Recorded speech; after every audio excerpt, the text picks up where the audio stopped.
wasn't as warmly received as they had anticipated, right?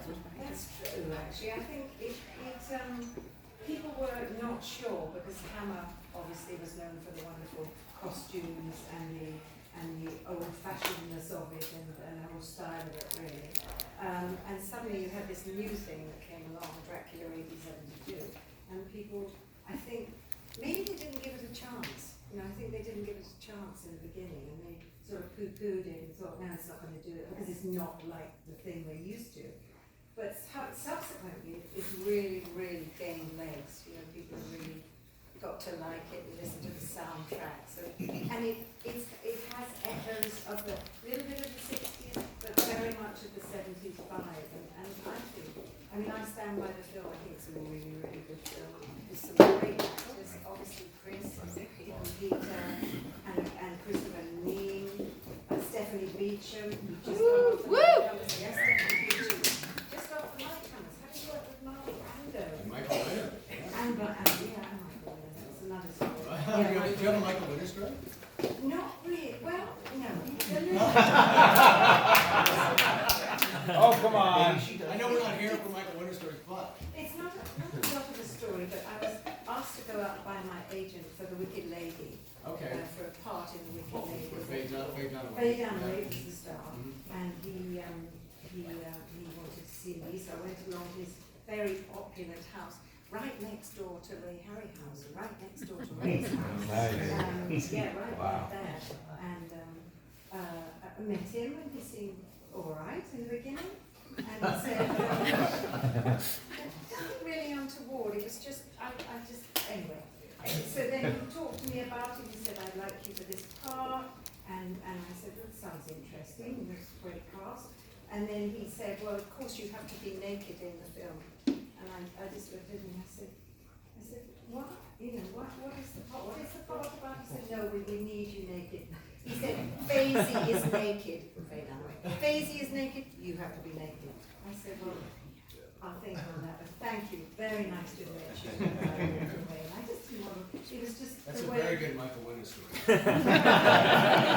No, it is. Do you know how Michael Winner spent his last days professionally? Do you know No, I don't. he ended up becoming one of those most predominantly very popular food critic. He did. Yeah, he was. The line was that he made some of the most tasteless films and ended up becoming. I did, because I knew Michael a little bit. He was a pussycat Sanders like, but I know he's a little tired. Now, we're going off on tangents. Why not? Do you know Ray lived on one side of Michael? Do you know who lived on the other? Yes. Peter Wimble? No. Jimmy Page. Jimmy Page. Yes. Whoa! And that's how Jimmy Page ended up doing the Death Wish 2 soundtrack, because Jimmy was strung out. Neighbor. And he said, yeah, Jimmy, you want to do your show? Yeah, I'll do it. Anyways, it's neither here nor there. We're here to watch Dracula 89. Cindy, you are one of the Hammer Glamour queens, and you only made two. The two underdogs, really, that have become the cause celebre. They were, because they were different, especially Captain Cronus. They didn't think it was up to par with the other Hammer. Again, it didn't have the bosoms and a lot of nudity and a lot of blood. But as you said earlier, it was such a cool thing that they didn't suck the blood, they sucked the youth.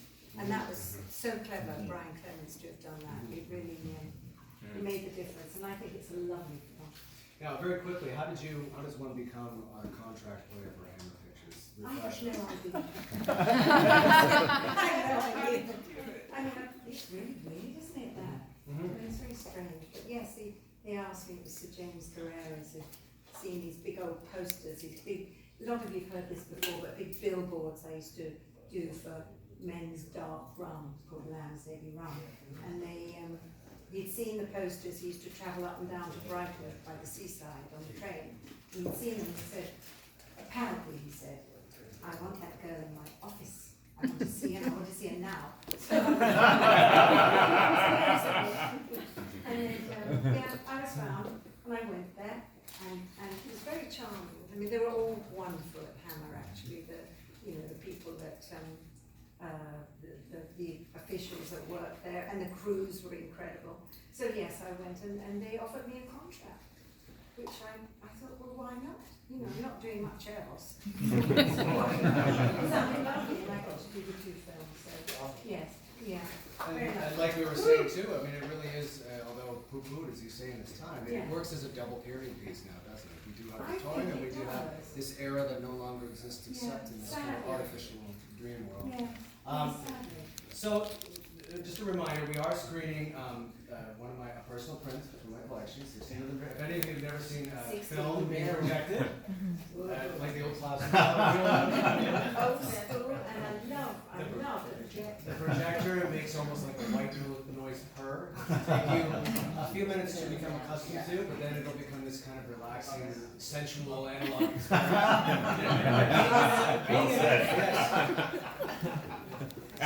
Being an analog experience, here's the caveat. This is not Blu-ray, this is not streaming. Well, things can go wrong there too. Things can really go wrong here. That's all possible. It's all It's part a real of story. Film prints What great. do you do? We have a splice, Yes. bulbs pop, Well, we have to definitely replace, gotta have a few projectors common die, we Yes. have spares.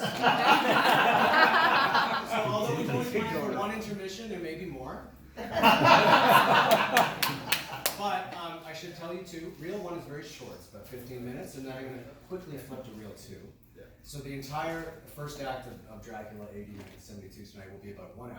At the 1 hour mark, we will take a legitimate intermission where you can use the facilities, use the loo, Use the loo, And, how many and knows? you can grab the top of your drinks, and we're going to do a quick little raffle prize, some cool prizes for you, and ask you a couple more questions, a little halftime show, and then if you're so inclined, if you feel like I've had enough of Dracula AD 1972, I am now dead, I no longer need to see this picture anymore, then you can certainly leave us for the evening, but we'd be honored if you stayed. No, how could I leave? Okay. you?